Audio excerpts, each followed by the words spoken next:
There's really two hip-hop communities in Boston.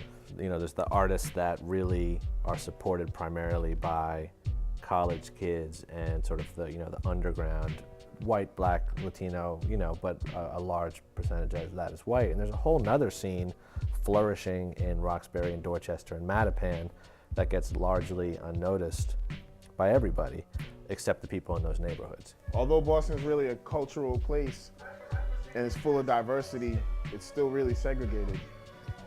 Like the Boston Music Awards were last night. If you ask the average person in Roxbury, Mattapan, or Dorchester, or even here in Jamaica Plain, if you ask them if they knew any of the nominees for, like, say, Best Hip Hop Artist, a lot of them would be like, I don't know any of these guys, Yet, we all have international acclaim, international fan bases, records out all over the world. Underground, in general, in itself, has changed. Underground used to be black kids. The majority of the crowd would be all black and Hispanic kids. And now the underground is considered college white kids and black kids. It's still a big mix, so don't get it twisted. But it just shifted from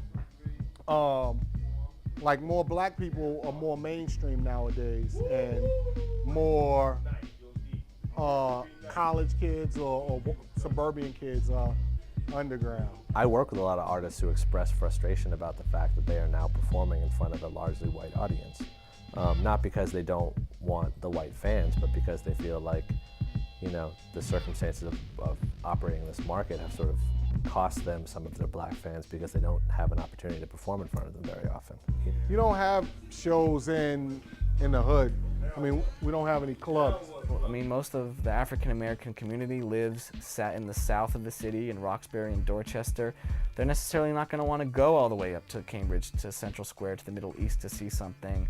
They're necessarily not going to feel so comfortable going to Lansdowne Street, which has a history of not being friendly to black crowds and not being friendly to hip-hop crowds. Both Bill's Bar and the Middle East, both of those clubs, which are really the only two Boston hip-hop venues, are both next to all these elite colleges where there's a lot of white kids who have, they're hip-hop fans. I'm from Dorchester, there's a lot of well-known artists from Boston out from Roxbury and Mattapan, and they'll tell you themselves, you gotta go where the money is, you gotta go where you can go in order to keep your career moving and keep everything popping. But there was a time not that long ago where, you talk to any booking agent, hip-hop wasn't even routed through Boston. If it was a hip-hop tour, it went Worcester, Providence, and didn't come to Boston because there was nowhere for it to go. I've been booking hip-hop shows in Boston since '95, and the scene started to really build years after that.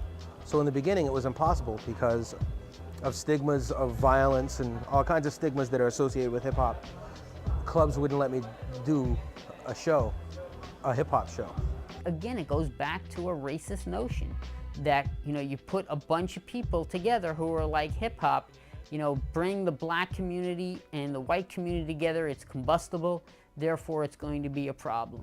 Anytime you was doing a hip hop event, the fights would break out. Nobody wanted to do hip hop shows. Then the Western Front came about in Cambridge, and that was kind of a home for a lot of the acts doing the same things we're doing, from the grassroots, do-it-yourself type of thing. And that was a place for us to hone our skills and become comfortable with the crowd.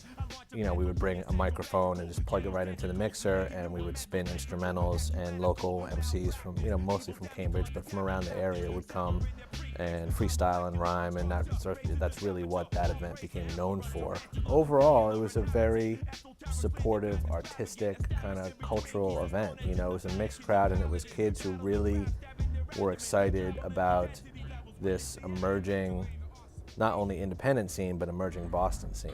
The big thing that changed in the mid-90s was the whole sort of independent / underground hip-hop revolution, which the whole sort of DIY, do-it-yourself aesthetic that anyone with some skills and a song and a 4-track could go record a 12-inch, press it up, and start selling it on the internet, selling it through mail order, and just doing it on your own and just forgetting about the major labels. Now it's just, you can have a major studio quality in your own home because digital is just so affordable. All you need is a good mic, a good compressor, send it to like a digital audio recorder or your computer with a good sound card, and that's it. And then maybe a shady record label to promote your career. And people were like, wait a minute, if I have like $5,000, I can press a record up, you know what I mean, and get it into stores. It changed a lot of things for a lot of people. If an independent 12-inch sells 5,000, that's pretty good. If it sells 10,000, that's great. 20,000, I mean, that's fantastic for a 12-inch single. You know, for an album, if they sell 15, 20,000, that's like a real success. You know, because they're not putting as much money into it. The move you drop on a sweater, I'm making a week, cause I'm an independent rapper and need a new sneak. I live in Greyhound buses and motels. How the fuck I can afford Sean John or Pelly Pell? I put out my own records, carry them in a bag, travel around the country, play little small clubs, and make a living doing that because, you know, the records are mine. There's not a lot of, not a lot of promotion behind you, whatever you can afford to promote yourself with, or if you collaborate with a small independent label, chances are you're not going to have ads on the radio, ads on TV, ads in magazines promoting your record. So if your goal is to be known by millions of people, my goal is to be known by thousands of people. It's a realistic goal, and then we're going to go for tens of thousands of people, and it's just a steady climb. But it's a lot of work. I mean, 18 hours a day sometimes trying to do what major labels have an office of people doing. And being an independent artist it's very liberating.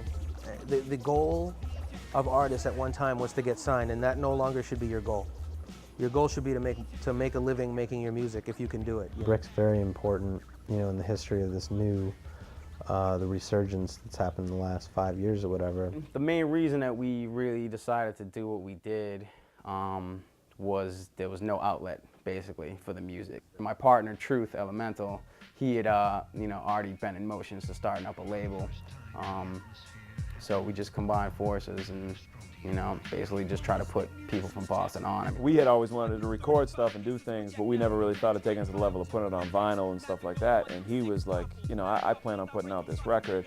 I'd like what you're doing. I'm going to put out your record too, and we're going to put it out on a split 12-inch, which was the first release for Brick, which was an AOI on one side and God Complex on the B side, which is our old group. It showed a lot of people. Basically the same way when I was younger listening to hip hop and I heard Ed O.G. come out and I was like, oh wow, Boston people can really, make it happen. I think, that this, for a new generation, kind of showed the younger kids around here that, okay, Boston really does have a scene and they're able to get out there and make some stuff happen. And that's the goal from Brick from day one, and something we're still trying to do. I mean, we've expanded and done some records from people outside of Boston, but that's the focus, is really, getting Boston artists out to the world.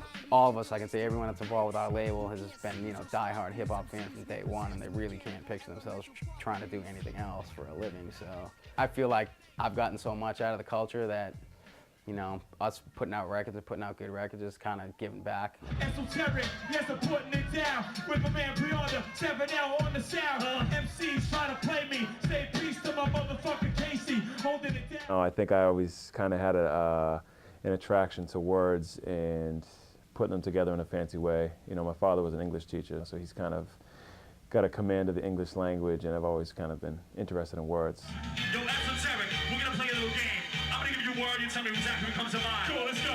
Brain, Tuma, Sway, Puma, Natalie, True, Tyler, Rumor, Lionel, my man, Weapon, Mike Stand, Mugu, Got Pen, Essex, Fly Clan, Ramble, Trump K, 45, Trump Break, Wrestling, No Fake, Rap Money, One Play, Aguilera, Name Slut, Cameo, Names Cut, Names Forever, We've definitely taken a lot of lumps for any white MCs that are coming out now on the Boston scene, I guess, because we were doing stuff where kids would call us the Beastie Boys, throw dimes and nickels at us. But I mean, I kind of asked for it because I kind of put myself out there, and I didn't I wasn't afraid to grab a mic somewhere, or, whereas 1990, 89 or something, if you go up and grab a mic, if you were whack, which I was, you're getting booed, you know what I mean? And I mean, that's just all part of the learning process, paying dues and stuff like that.